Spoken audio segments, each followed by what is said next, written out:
avtomat kir mashinani ustunovka qilishni hozir o'rgatib beraman. Olganlaringda shunaqa kulus chiqadi ichidan. Mana.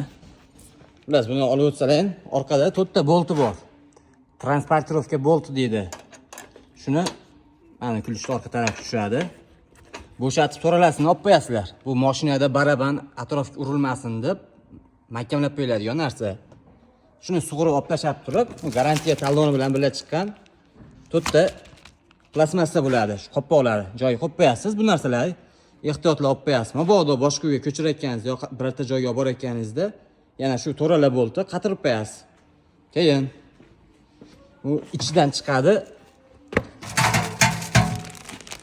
Mana shu shlangi chiqadi, suv shlangi. Buni orqa tarafga bekka qatirasiz va suvingizga ulab qo'yasiz. Bo'ldi, shu bilan kir moshina ishlayveradi.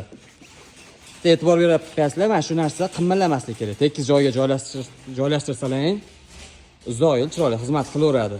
Bu qiyin narsa bas. 100 ming, 50 ming sarflab usta chaqirgandan ko'ra